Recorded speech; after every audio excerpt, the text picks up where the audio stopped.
जी, तो श्रोडिंगर नामी एक साइंसदान है, ऑस्ट्रियन साइंटिस्ट है, बहुत ही ज़बरदस्त। श्रोडिंगर ने हमें श्रोडिंगर्स कैट का एक थोड़ा-सा ना कॉन्सेप्ट दिया है। बैकग्राउंड में ज़रा बताता चलूँ। श्रोडिंगर अगेन फिज़िक्स के कवानीन को यूज़ कर रहा है, फिज़िस्ट ही है बेसिकली वो, और उन्हें इस्तेमाल कर रहा है movement of electrons in one dimension और फिर बाद में movement of electron in three dimension को एक्सप्लेन करने के लिए। श्रोडिंगर का ऐसा मानना है कि जब जिस तरह एक स्ट्रिंग के दोनों एंड्स अगर आप रोक दें, कहीं पर बांध दें और उसमें आप वेव जो है वो पैदा करें, तो जिस तरह उन वेव्स का बिहेवियर आप फिज़िक्स में स्टडी कर सकते हैं, उसी तरीके से उसको अगर आप अप्लाई कर लें इलेक्ट्रॉन की मूवमेंट इन वन डायमेंशन और बाद में थ्री डायमेंशन में, तो इलेक्ट्रॉन की मूवमेंट, उसकी जो वेव उसके साथ एसोसिएटेड है, उसकी प्रॉपर्टी स्टडी करने में आसानी होती है। श्रोडिंगर ना एक कंसेप्ट देता है श्रोडिंगर्स कैट का। वो क्या कहता है कि आप मान लें कि आपके पास एक बंद डब्बा है और आपने उसमें ना एक रेडियो एक्टिव मटीरियल या कोई पॉइजनस गैस छोड़ी हुई है। आप उसमें एक बिल्ली आपने उसे छोड़ दिया है अंदर, और अब आपने उसे बंद किया हुआ है। अब जब आपने बंद किया हुआ ना उसे अंदर, तो अब आपको नहीं पता कि वो जिंदा है या मर गई, क्योंकि पॉइजनस गैस या तो उसे मार चुकी होगी या अभी वो नहीं मरी होगी। अब जब तक आप उस डब्बे को खोलते नहीं ना है, आपके पास दो पॉसिबिलिटीज़ हैं। दो पॉसिबिलिटीज़ क्या हैं कि या तो बिल्ली ज़िंदा होगी या मर गई होगी। लेकिन जब आप उसे खोल लेंगे डब्बे को, तो आपको सिर्फ एक पॉसिबिलिटी मिलेगी, या तो बिल्ली ज़िंदा होगी या मर गई होगी। अब जब तक आपने उसे खोला नहीं ना है, तब तक आपके पास जो स्टेट्स हैं ना, वो दोनों की दोनों स्टेट्स एग्जिस्ट करती हैं। बिल्ली दोनों ही हालतों में एग्जिस्ट कर रही है, वो ज़िंदा भी है, वो मर भी गई है, लेकिन जब आप उसे देखेंगे तो वो एक हालत में आ जाएगी। तो बिल्कुल इसी तरीके से वो कहता है कि इलेक्ट्रॉन्स जो है ना, इलेक्ट्रॉन्स न्यूक्लियस के गिर्द घूम रहे हैं और they are present at more than one places at the same time. सही है जी, एक वक्त में वो एक से ज़्यादा जगहों पर मौजूद हैं, लेकिन जब आप उन्हें लोकेट करते हैं ना, तो वो एक ही जगह पर होते हैं।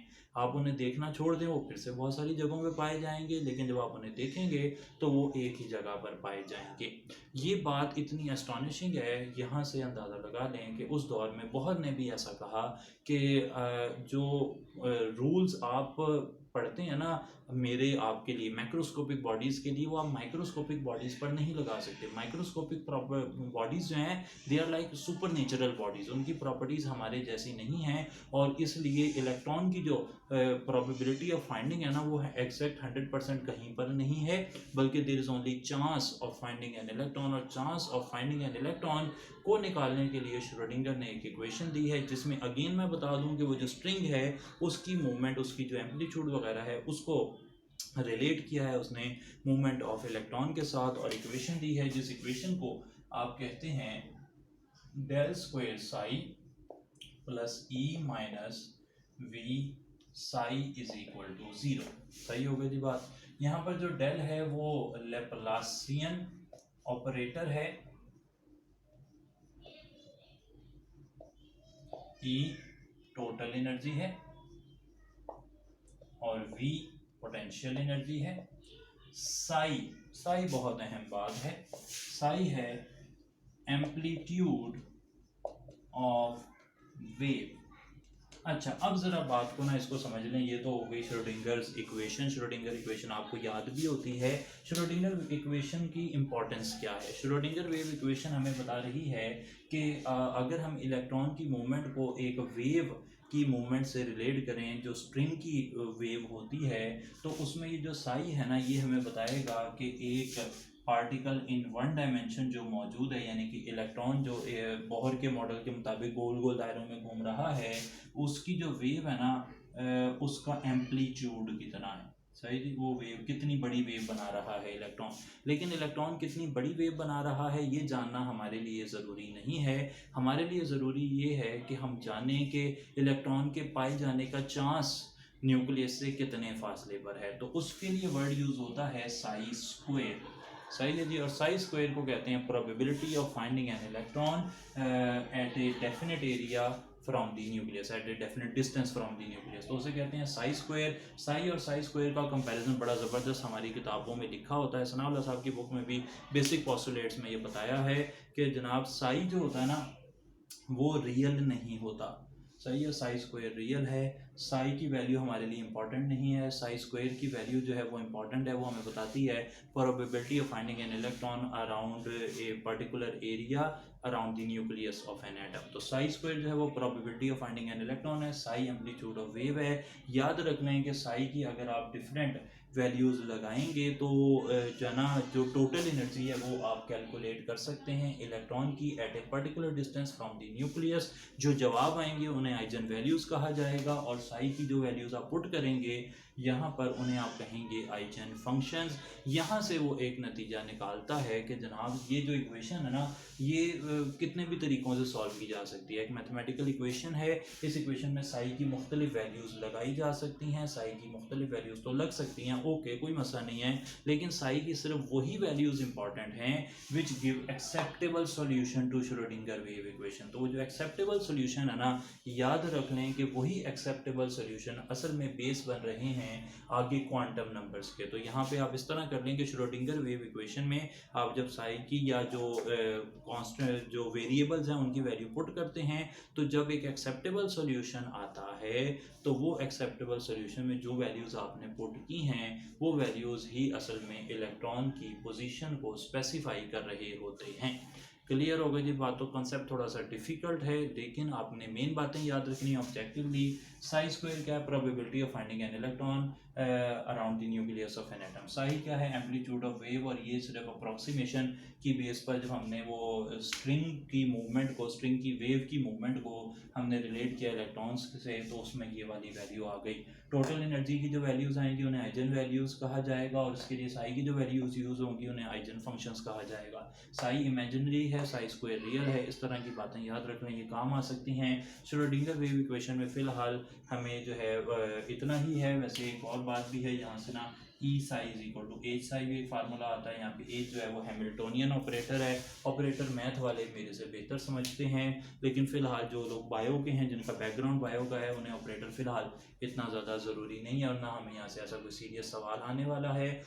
अगर आपको बहुत ज़्यादा हाई लेवल की बातें लग रही हों आज, तो बिल्कुल परेशान नहीं होना। आप सनाउल्लाह में जो मेन हेडिंग्स हैं वो कर सकते हैं, इससे ज़्यादा ज़रूरत नहीं है। मैं सिर्फ जो है ना थोड़ा सा अगेन साइंस एंथुजियास्ट स्टूडेंट्स जो हैं उनके लिए थोड़ा डिटेल में बात कर रहा था। अब फ़िलहाल हमने आगे जाना है श्रोडिंगर से, और श्रोडिंगर से हमें मिले हैं क्वांटम नंबर्स। क्वांटम नंबर्स हैं हमारे पास 4, 3 हमें श्रोडिंगर वेव इक्वेशन से मिले हैं, चौथा हमें बाद में मिला है। जो है ना वो कोई और साइंसदान है, उन्होंने हमें ये दिया है, उनके नाम मुझे इस वक्त नहीं याद, ओलेनबेच है और एक और है। तो पहले 3 जो हैं प्रिंसिपल और एजीम्यूथल और मैग्नेटिक क्वांटम नंबर, उनकी क्या वैल्यूज़ हैं वो हमें क्या बताती हैं, चलें वो जानते हैं। प्रिंसिपल क्वांटम नंबर जो है वो शेल का नंबर है। ये हमें शेल के बारे में बताता है या ऑर्बिट के बारे में बताता है। अगर आपको ये पता करना हो कि n की वैल्यू क्या क्या है, तो वो हो सकती है पहला शेल, दूसरा शेल, तीसरा शेल, चौथा शेल। ये हो सकते हैं k, l, m और n वगैरह। याद रहे कि अगर आपने एक शेल में इलेक्ट्रॉन्स की तादाद निकालनी हो तो वो 2n² बनती है। पहले शेल में 2, दूसरे में 8, तीसरे में 18, चौथे में 32 इलेक्ट्रॉन। अगर आपको ये पता करना हो कि एक शेल में ऑर्बिटल कितने हैं, तो n², पहले शेल में 1 ऑर्बिटल, दूसरे में 4, तीसरे में 9, चौथे में 16 ऑर्बिटल बनते हैं। n² से आप पता कर सकते हैं, n यानी कि प्रिंसिपल क्वांटम नंबर अगर आपको पता हो तो आप ऑर्बिट का साइज पता कर सकते हैं। ऑर्बिट के साइज के साथ साथ ऑर्बिट में घूमने वाले इलेक्ट्रॉन की एनर्जी पता कर सकते हैं। एजीम्यूथल क्वांटम नंबर जो है ये हमें सब शेल के बारे में बताता है। ये हमें बताता है कि फाइन स्ट्रक्चर जो है वो सब शेल की वजह से होता है। एजीम्यूथल क्वांटम नंबर से हमें मजीद ये इंफॉर्मेशन मिलती है कि इसकी वैल्यू n-1 के बराबर होती है। हमें ये भी पता लगता है कि L की वैल्यू अगर 0 हो तो हम S सब शेल की बात कर रहे होते हैं। L की वैल्यू 1 हो तो P सब शेल, L की वैल्यू 2 हो तो D सब शेल, L की वैल्यू 3 हो तो F सब शेल की बात हो रही होती है। अगर हमें ये पता करना हो कि एक सब शेल में ज़्यादा से ज़्यादा कितने इलेक्ट्रॉन आ सकते हैं, तो हम 2 × 2l+1 फार्मूला लगाते हैं, जिसके मुताबिक S में 2 इलेक्ट्रॉन, P में 6 इलेक्ट्रॉन, D में 10 इलेक्ट्रॉन और F में 14 इलेक्ट्रॉन आ सकते हैं।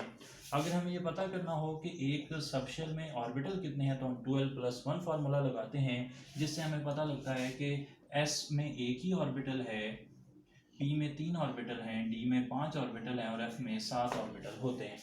मैग्नेटिक क्वांटम नंबर हमें ऑर्बिटल के बारे में बताता है। इसे ओरिएंटेशन क्वांटम नंबर भी कहते हैं क्योंकि ये ऑर्बिटल ओरिएंटेशन बताता है in the presence of magnetic field. इससे हमें ज़ीमैन इफेक्ट के बारे में भी पता लगता है क्योंकि splitting of spectral lines in magnetic field इसी वजह से होती है। इससे हमें ये भी पता लगता है कि मैग्नेटिक क्वांटम नंबर की जो वैल्यू है वो 0 ± L के बराबर होती है।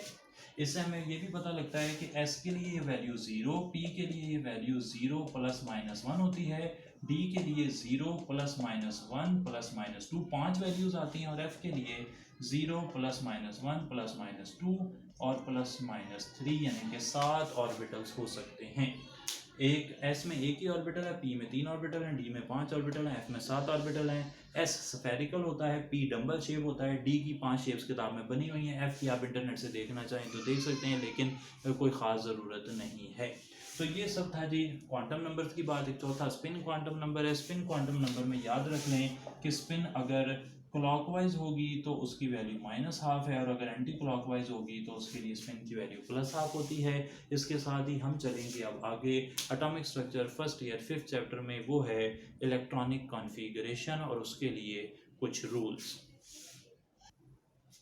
Electronic configuration in different subshells, shells and orbitals around the nucleus of an atom को समझने के लिए 4 रूल हमारे पास मौजूद हैं, जिनमें पहला है n+L रूल। n यहाँ पर प्रिंसिपल क्वांटम नंबर है, L एजीमुथल क्वांटम नंबर है। n+L रूल के मुताबिक जिसकी n+L वैल्यू ज़्यादा कम है उसमें इलेक्ट्रॉन पहले रखा जाता है और जिसकी ज़्यादा है उसमें इलेक्ट्रॉन बाद में रखा जाता है। मज़ीद यहाँ पर ये कहा गया है, अब मैं कुछ वैल्यूज़ निकाल कर ही दिखा देता हूँ। 1s 2s 2p 3s 3p ये वैल्यूज़ आ गई। ज़रा देखें यहाँ पर n की वैल्यू 1 है, l की वैल्यू 0 है। 2 + 0 यहाँ पर p के लिए l की वैल्यू 1 होती है, मैंने पीछे थोड़ी देर पहले बताया था। यहाँ पर वैल्यू 3 + 0 आ गई, यहाँ पर वैल्यू 3 + 1 आ गई। n+L रूल ये कहता है कि electrons must be placed in subshell on the basis of their increasing n+L value. जिसकी n+L वैल्यू कम है उसमें इलेक्ट्रॉन पहले रखें, जिसकी ज़्यादा है उसमें बाद में रखें। तो सबसे कम वैल्यू 1s की, फिर 2s की। 2p और 3s को देखें तो इन दोनों की वैल्यू सेम आ रही है, यहाँ भी 3 यहाँ भी 3। तो rule further states that if 2 subshells have the same n+L value then that subshell should be filled first for which the n value is smaller. यहाँ पे n की वैल्यू 2 है, यहाँ पर 3, तो आप इसमें पहले इलेक्ट्रॉन रखेंगे। इसके बाद आ जाता है अफबाउ प्रिंसिपल। अफबाउ प्रिंसिपल कहता है कि electrons must be filled on the basis of increasing energy level. जिसकी एनर्जी कम है उसमें इलेक्ट्रॉन पहले आएगा, बाकियों में बाद में आएगा। यहाँ से आपने वो arrangement school, public school, divisional public school और डिवीजनल पब्लिक स्कूल और फेडरल डिवीजनल पब्लिक स्कूल वाली सुनी हुई है।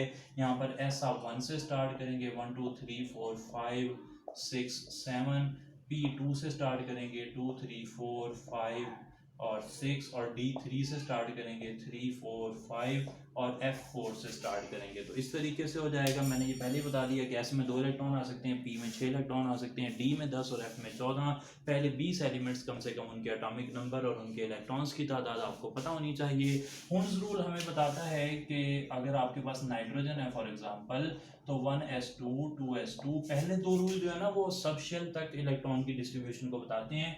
हुन्स रूल ऑर्बिटल्स में इलेक्ट्रॉन की डिस्ट्रीब्यूशन को बताता है। वो कहता है कि अगर आपके पास डीजेनरेट ऑर्बिटल्स मौजूद हों, यानी कि बराबर एनर्जी वाले ऑर्बिटल्स मौजूद हों और आपने उनमें इलेक्ट्रॉन्स रखने हों, तो first you fill half filled electrons and then pairing starts. पहले आपने एक एक करके इलेक्ट्रॉन रखने हैं, बाद में पेयरिंग होगी। सही होगा जी बात। तो ये हुन्स रूल है और इसके हिसाब से ये कन्फिगरेशन है। ऐसा सवाल आ सकता है कि हुन्स रूल को कौन सी कन्फिगरेशन वायलेट कर रही है। पॉली एक्सक्लूजन प्रिंसिपल हमें ये कहता है कि 2 electrons of the same atom cannot have the same value of 4 quantum numbers।